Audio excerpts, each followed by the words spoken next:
All right. So I'm going to talk about slightly different. Metabolomics is the same thing what you have been learning. Maybe you are an expert than me now by now, but I'm more NMR-ish person, NMR-centric person. I'll try to take you through the NMR beauty in the metabolomics field. So let's begin from a place where we all know, we are familiar with. If you come to Ann Arbor, I hope you're all from Ann Arbor. We are living in a great place, right? If we zoom into, I like to zoom into things because I'm a physical chemist or NMR spectroscopist. I zoom into molecules or towns and molecules and nucleus because NMR signal comes from the nucleus, right? So if we zoom into Michigan, what do you see? Not med school, no business school. We see this holy place, right? This is where the fun, real fun is, right? Uh, I love the football game. I love to watch this game. If you zoom in further, you see these players fighting for the ball, single ball, right? So I look at this as a biophysicist or NMR spectroscopist or metabolomicist, and look at these things as a molecular game, right? This is what is really happening in our body, in living things, that molecules are fighting, dodging, passing the balls or ions, and drugs, and so on and so forth. This is molecular action. We would like to understand everything at the molecular level details, right? This is where NMR becomes very important in addition to mass spec. All right, so in my laboratory, we develop NMR spectroscopies because I said I'm an NMR-centric person. I develop NMR spectroscopies to apply a variety of biological problems, including membrane proteins and bone and metabolomics and so on. So today I would like to focus on metabolomics and try to give you some important aspects of NMR-based metabolomics. All right, so this is the omics in context where any biological changes is reflected in all levels. So that's where you study lipidomics, glycomics, transcriptomics, proteomics, and so on. But studying the small molecular changes, metabolites changes is very, very important because any changes is basically reflected in metabolites level. So very important to quantify, understand the changes and the pathway of changes at molecular level. So that's why metabolomics becomes much more important, right? So obviously, there are two powerful powerful bioanalytical tools. One is NMR spectroscopy, and another one is mass spectrometry, which we already gone through from previous presentations. So the advantages of using mass spectrometry is very, very clear. It's a high sensitivity. You can use femtomole concentration. Very, very tiny sample is enough. That's a big advantage. And also high throughput technology. You can do many, many, many samples within a very, very short time. Several hundred metabolites to several thousands metabolites can be identified using mass spec if everything goes well. But the only thing is substantial sample processing is required. You need to modify the samples each time, right? And it's not really, reproducibility is always a question in some cases as well. Whereas the NMR spectroscopy is not a high throughput technique. It is not a high sensitivity technique, but there are very neat advantages, unique in several aspects, that it's highly reproducible. You can repeat many times, you get the same data as long as the sample is not degraded, right? You don't need to really, in some cases, there is no sample processing is needed at all. You can take the sample, stick it in, and run NMR experiment. You can get the beautiful data.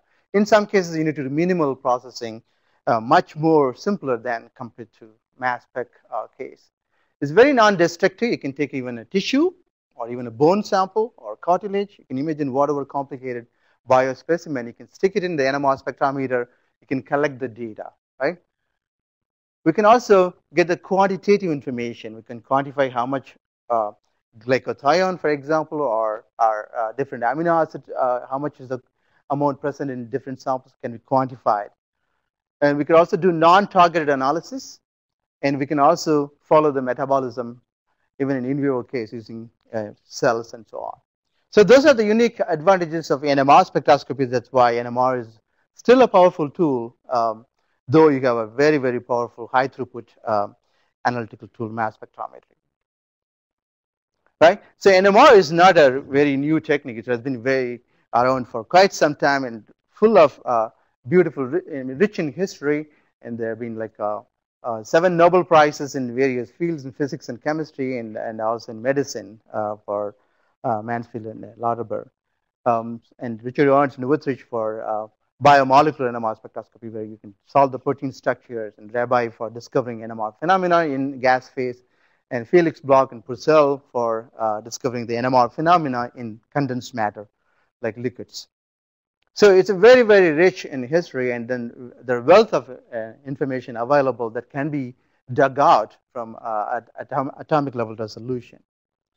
Okay, so looking at the periodic table, highlighted colored elements are NMR active. As I said, NMR signal comes basically from the nucleons, the particles which are inside the nucleus, right? Protons and neutrons basically decide the usability of NMR spectroscopy. So if net spin, nuclear spin, if it is not 0, that means it's NMR active nuclei. You can use them. So the color-coded ones are all can be utilized for NMR studies. They're all NMR active nuclei. They have non-zero nuclear spin.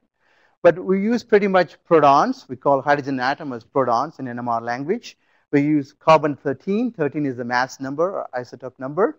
Carbon-12 is spin is 0, it's non-active. Nitrogen-15 can be useful. Fluorine-19 can be useful. Phosphorus-31 can be useful. So those are all spin 1/2 number that are highly useful, routinely used in metabolomic studies. But other nuclei also can be utilized for various purposes. So shown here is a slide, summary of the steps involved in metabolomic study in general, where you collect, you prepare the sample and make it user-friendly or data collectible sample. You prepare it and then go to whether mass spec or NMR. You collect this data. Once you collect the data, you want to identify what these peaks are or where they're coming from or corresponding molecular components in the sample. And then once you have assigned or quantified everything, then you want to really recognize the patterns or using biostatistics analysis. Right? Here is shown, here is a NMR, typical NMR spectrum of urine from 900 megahertz NMR spectrometer. I'll tell you the higher the value here, megahertz is the frequency, it's a radio wave, radio frequency. Larger the number here, better the usability or better the resolution and sensitivity of NMR techniques. Shown here is the power of NMR spectroscopy, where I have shown sample spectra that are useful to diagnose that can be differentiating different types of genetic disorders. They are very different. Spectra are very, very different. This shown here is the NMR, proton NMR spectra for different types of genetic disorders. They're all very different. So that tells you the NMR spectroscopy is very, very powerful. Can be utilized to diagnosis, to make diagnosis. Okay, so what is NMR spectroscopy? How does NMR spectrum look like? Even though you've seen in the previous slides, here's a simple molecule that we all love to drink. Ethyl alcohol, you have methyl group here, CH2 group here, there's a OH group here. The chemistry for different proton is very different, right? We call this methyl because there are 3 carbon H bonds here, and then here 2 CH bonds, and then 1 CC bond, 1 CO bond. So these protons are very different from methyl protons, and they are very different from OH protons. So there are 3 different chemically different types of atoms here, hydrogen atoms here, or 3 different types of protons here. They should be distinguishable using NMR spectroscopy, so-called chemical shift. The frequency at which they resonate, or the frequency at which they respond. Here's a methyl group signal, protons from methyl group. Here's a methylene, CH2 group protons signal here. So the area under the peak tells you the number of protons, the number of hydrogen atoms responding to the signal here. There's 2 versus 3 here. So the area under this one, or even intensity, can be also used in most cases. So it's 2 to 3 is the ratio. So NMR can be used to quantify the number of atoms responding to each signal. Right? We can identify this to be methyl, this to be CH2, because you see the fine splitting here. There are 4 lines here called quartet, multiplet. This is triplet. Triplet suggests that there are 2 neighboring protons, that is CH2. So you get n plus 1. For n neighbors, you get n plus 1 peaks. So again, NMR, in the NMR experiments, we typically use protons, carbon-13, nitrogen-15, and p31. They're all NMR active nuclei, very, very user-friendly. So basically, you can distinguish different types of, chemically different types of nuclear spins or atoms in a given molecule, and you can also identify the molecule using different types of NMR experiments. Right, so I said we can identify or we can assign the peaks. If we have a real metabolite, a real biological sample or biospecimen, NMR spectrum can be very, very complex. Going back to 1D NMR, we call this 1D NMR because there's only one frequency axis.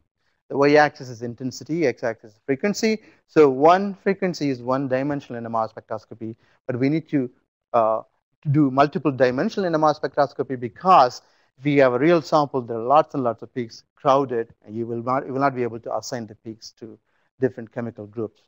So it's really important to do 2D and 3D NMR spectroscopy. Let's see what is a 2D NMR spectroscopy. Your two nuclear spin frequencies are correlated. It could be either heteronuclear or it could be homonuclear. It could be proton-proton correlation or proton carbon-13 correlation or proton nitrogen-15 correlation, etc., etc. So it's a two-dimensional NMR spectrum. The third dimension is intensity. Okay, it's projected and shown here is each dot is a contour representation of NMR peak here. So you can do different types of NMR experiment to assign the peaks. What is each peak in the spectrum can be assigned to different chemical groups in the molecule.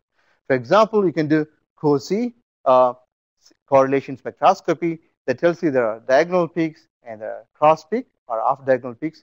So this tells you this peak is correlated with these two different types of atoms. They are connected via chemical bonds, 3-bond separation. So these two protons corresponding to these two resonant frequencies are connected via chemical bonds are so-called through bond coupling. Then these two nuclear spins are coupled through the electrons of the bond. Okay, so that is the electrons nuclear spin coordination makes the proton-proton scalar coupling or through bond coupling or J coupling, right? So we can do multiple correlation within the amino acids. All the nuclear spins, all the protons can be connected, so-called total correlation spectroscopy, or we can do through space because these nuclear spins like a bar magnet, so they have magnetic field, they can interact through space, right? So the information can be connected through space, right? Like a cordless kind of connection. So that tells you the cross peak tells you the connectivity, and we can identify the type of molecule that you are seeing in the spectrum.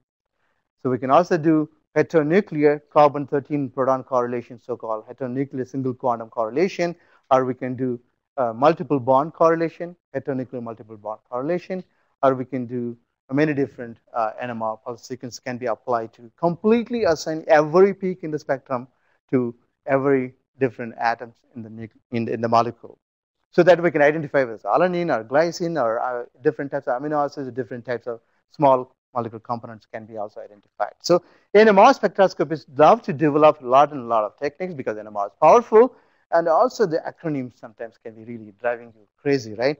I know people are laughing here because I cannot even say what is this acronym here, so it's funny and crazy and can be stupid as well, right? So let's put it that way.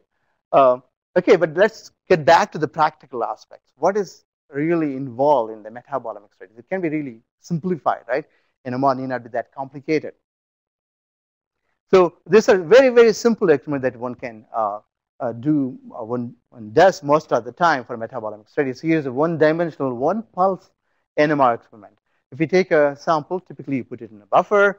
So you have lots of water. Water comes around 4.8 ppm. This is a large peak here. So NMR is very sensitive to the number of atoms in the sample because it's quantitative information. So you need to suppress the water in order to bring the small amount of metabolites present in the sample, right? So water suppression, so-called water suppression, is the first step you do. So you just hit the water so that it can get a shock. It never comes back to the NMR spectrum as much as possible, so that these little guys can come up and you can identify what those components are using this simple one-pulse NMR experiment.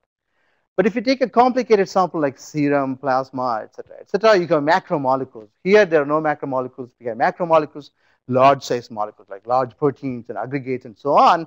You get this very broad spectral line, right?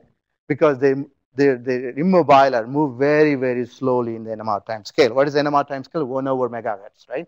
10 to the minus 6 or microsecond time scale, right? So because of this very slow motion, you get this broad line. That's why it's not really possible to get more information. What you could do is so-called corpuscle, Maibum-Gill. These are 4 great guys. They all gone to heaven, but they are given this wonderful technique, tau pi tau. It's an echo technique. It can get rid of this macromolecular contribution. It gives a small molecular, small metabolite signal can be seen using this one-dimensional CPMG NMR experiment. So that's useful. So these two are very routinely used depending on the sample that's under investigation. So here's an example for double quantum filtered 2D proton-proton correlation, and this is what you do. Each peak is assigned to a particular atom in the compound. So this is what is called assignment. You assign all the peaks, all the frequency peaks into certain atoms in the compound. So we can do that using Toxie and type of Cozy experiments. So this is a urine sample. You can see different regions of the proton NMR spectrum, and vertical dimension is carbon-13 chemical shift. So you can assign different compounds to different peaks because different compounds come under different frequencies region. So compounds can be identified. That is a very, very important step. If I don't know what compound this peak is, it's useless, right? Okay, so here is a NMR is, as I said, it's not a very high sensitivity technique. What you can do is, it's very crowded even in 2D, very difficult to assign. So what you can do is you can do chemical modification by tagging with some kind of carbon-13 label. You can do simple chemical reaction, and wherever it's tagged, you can see the signal, or using nitrogen-15. So you can do isotopic enrichment by simple chemical reaction. These things are known and published in the literature. Okay, so these are the samples that can be routinely analyzed using NMR experiments. Solution NMR experiment that's routinely used, like serum, urine, or sweat, tears, and so on and so forth. And we can also use tissues using solid-state NMR spectroscopy, or even solution NMR spectroscopy if we can really fine-tune the spectrometer. This is how a spectrometer looks like. You would have seen MRI, but this magnet is standing vertically. So you put the sample either from the top through the bore of the magnet, or in solid state, you remove the probe, you insert the sample, insert the whole probe from the bottom of the magnet. So here's a magnet, which typically shielded. That means you can go nearby. There's no magnetic field, no stay field, or as long as you go, up to here, or 5 meter, or 3 meter, or 1 meter, depending on the magnet. There's a console which controls this, like a radio station, right? Radio waves is the communication medium. So it's like basically a music, right? You listen to the music, NMR signal is like music. You can even listen to the audio signal. If you have a headphone, you can listen to the signal as well. Okay, so everything is computer controlled these days. Everything is push button, so you don't need to know the details. So NMR can be made high throughput if you have a robo or automatic sample loading thing. So you can buffer the samples here up to several hundred is possible, and we can make it high throughput. This is how NMR tube looks like, and this is the NMR sample, 5 millimeter tube. That's the diameter of the tube, and you can use 500 microliter or 300 microliter. Even the microcoil cryo probe can use when 30 microliter sample can be utilized. And these are NMR spectra of urine sample. I think, yeah, urine sample at different frequency. 250 megahertz NMR spectrometer. That means the proton frequency is 250 megahertz. Proton frequency here is 800 megahertz. So larger the frequency, larger the magnet size. Typically, they're all shielded magnets. So we want to go towards higher magnetic field, but expenses increases and exponentially maybe. This one, higher the magnetic field, better the resolution, meaning you can resolve more peaks in a narrow range of frequency span. You can also identify more metabolites. The intensity also is better, meaning sensitivity is better. So that's why there's a drive for going towards 1.2 gigahertz NMR spectrometer. In my opinion, Michigan should have 1.2 gigahertz NMR spectrometer. Maybe Metabolomics Center should have that, right? I know Kathleen is going, oh, you are going to do wonders with the 1.2 gigahertz. All right, so here is a 900 megahertz cryo probe we use for better sensitivity comparison of 900 megahertz NMR spectrum with the 500 megahertz. The difference is not clear because this is done in water, this is done in D2O, so a lot of the conditions are in favor of this because already very well resolved by deuterating it, but still you can see a lot of metabolites coming up here in the 900 megahertz. If you zoom into the region, you can see the difference here. That's the quality data that one can obtain the higher magnetic field NMR spectrometer. All right, so here's a carbon-13 NMR spectrum, natural abundance. So 400 megahertz, you see only very few peaks, or maybe poorly seen here because too much noise. Whereas here you can see they're all standing up very well, right? That is the power of the higher magnetic field. Okay, so in my laboratory, we do, as I said, we do methodology development. We fine-tune some of small approaches to make it better and better availability for applications. We also collaborate with Arul Chinayan and Ivan Kapila for biomarkers to discover biomarkers for cancer, and also working on the tuberculosis. So thanks to my metabolomics team that I'm able to do all this work. So here's the first thing we did. The NMR spectrum, the frequency position of the peaks here, what you see here, depends on the type of samples. If we change slightly the salt concentration, or temperature, or pH, the peak position can change. So sample to sample, the spectrum need not be identical, right? So you need to align them for better analysis of the data. So to align them, you can use a single reference point, align them, or in some cases, some of the peaks are missing. So if you use a single point reference, it may not work out well. So first thing we did is to develop an approach or a software package which can align the spectra using multiple reference points, which is pretty robust. And you can see the data here, or you can read the paper. That's better. The quality is much, much better. Okay.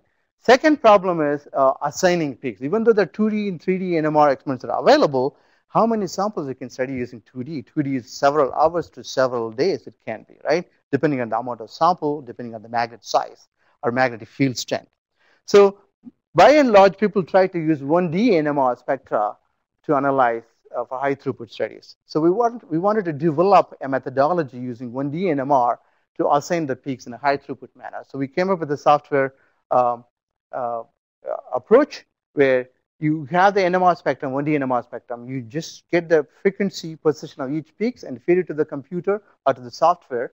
It spits out the names of the compounds corresponding to the frequency values. So then what you can do is you can ask the computer to plot, or the software to plot the spectra of individual compounds, and it compares with it. And if there's a match, you get the assignment done. If it is not matching well, you can go back and do a couple of more experiments. You can do 2D or selectively. You can do spike the sample, and then you can iterate until the match is perfectly done. So that's possible. So this is a very robust approach, and we made it freely available to the public.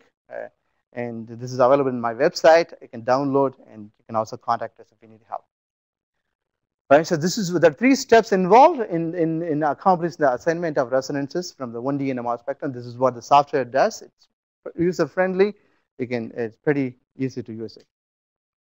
Okay, I would like to run through one example that we're able to do using NMR spectroscopy for this head and neck cancer.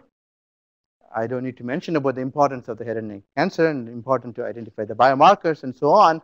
So the significance is already very clear. So we took the tissues and we wanted to demonstrate that NMR can be used to study tissues and identify the compounds or metabolites and show that NMR can differentiate between normal and cancer tissue. So this is what the things that we did using solid state NMR spectroscopy, because tissue is like a solid-like material. We can do in solution-like experiment or solid state NMR-like experiment. So what we did is to take the tissue like here, stick it in the NMR rotor. In solid state, sample tube becomes a rotor because you stick the sample. This is the magnetic field direction. You stick the sample at the magic angle. The angle between the 2 axes is 54.7 degrees, which is the magic angle, right? So I stick here my sample here. This is the magnetic field. I spin it very fast, right? Here, spun around 2.6 kilohertz. You can see here static without spinning, broad lines. With spinning, you get very, very narrow lines, which is similar to the solution sample where the molecules are tumbling fast enough. The mobility gives the high resolution, whereas you spin the sample fast enough mechanically, you get the high resolution. So similar analogy here. Okay, so you can get high resolution NMR spectroscopy going even from the intact tissue sample. We do not denature the tissue. We do not do any extraction. And even more important, these are the conditions. We collected many tissues. The conditions here, 600 megahertz NMR spectrometer in my laboratory. You can spin it this fast and using CPMG technique, and these are the NMR parameters. After NMR experiment, we can do histopathology. You don't need different sample. So no destruction done to the sample. So here are the NMR spectra of normal samples and tumor samples And you can see here, after the NMR experiments are done, you can do the histopathology. Sample is not degraded. Okay, it takes about, depending on the size of the tissue, it can be from 10 minutes to half an hour to 1 hour time. Right. This is proton NMR spectra. Y-axis is the intensity. So for different things here, obviously the normal ones are different from the tumor one. You can see the branch chain amino acids are coming up. Okay.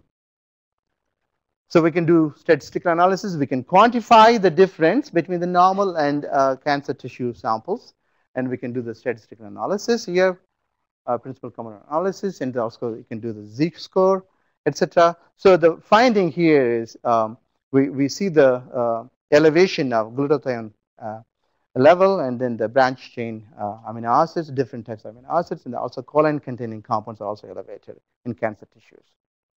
Right? So this is a summary. That's what I said basically. But triglycerides are down-regulated. That's not clear to us why.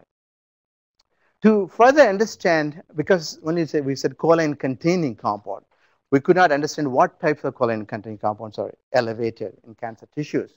So to further understand, we went ahead and did experiments on cell lines for head and neck cancer cell lines. And these are the normal cell lines, and then the head and neck cancer cell lines. We used 2 million cells. We can reduce the concentration if we go to longer data acquisition, data collection time, or we can also do different things to reduce the sample size as well. So here are the comparison between normal and cancer cell lines. There's obvious difference, but you can look at it in a better manner in a computer. Here's a 2D toxicity we did to assign all the peaks. You need to identify the peaks to certain compounds. We're able to assign them. Once you assign them, you can do the statistical analysis, and then you can do the Z-score analysis as well. So the key thing is that we see here glutamate to glutamine ratio is increasing in the normal to cancer. And also here, PC to glycophosphocholine is increasing as well, the ratio, right? So here is a lipid extract that was water-soluble sample. This is a lipid extract. Here's again, you can see the elevation of choline-containing lipids are elevated. You can see the conversion from PTC to lyso-PC conversion is elevated. So based on these results, we went ahead and did the enzymatic analysis here. The phospholipase activities, we did that. We were shown that it is elevated in the cancer cells, right? So that's the level we can do. So okay, coming back to different types. These are the routine things that can be done, right? Coming back to the Michigan, exciting things. Our valuable players can be injured as well, right? So we can go to the doctor. Doctor typically take the X-ray image of the bone, fracture is in here, but we can do better. We can use NMR spectroscopy. We can do from the intact piece of bone. You can stick it at the magic angle, spin the sample. If you got wonderful collaboration and colleagues, you can get the high resolution natural abundance carbon-13 NMR spectroscopy going without doing any denaturation. So we can do dehydration. We can look at the dynamics of molecules. The molecular dances can be watched using NMR spectroscopy. We could also take the cartilage tissue and do different types of NMR experiments, solid state like NMR experiment, solution state like NMR experiment, and we can look at in solid state NMR experiment collagen, and we can look at the GAGs, glycosaminoglycans or polysaccharides using solution type NMR experiment. This is because the dynamics of the mobility are extremely different in the NMR time scales. That's why I'm able to selectively look at collagen or GAGs depending on the experiments.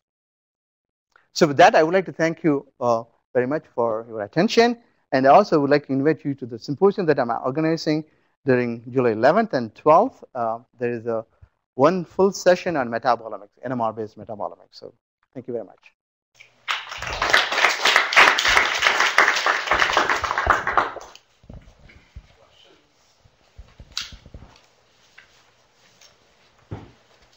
Yeah, sure. With the solid, the tissue that you're mentioning, what happens because you're putting it in for an hour there? How about the ex vivo metabolism that potentially can go on? Or it can diffuse. Cold or how? You're talking about the tissue, the real tissue itself. So the metabolic. I see. Ex vivo metabolism that goes on. So far, people have not found any difference. Okay. Because we can lower the temperature. Okay. so that there's no biodegradation, right? I can do it in 0 degree Kelvin. I mean 0 degree, not 0 degree, 0 degree Celsius, so where it's not really frozen, and we can also keep it hydrated as well if needed. Yeah. So different things are possible. Yeah. One do NMR and then do mass spec. Yeah, absolutely. Yeah. Because NMR gives the sample back, right? You get the sample what you gave me, so you don't lose anything. So you should not be afraid of giving the samples.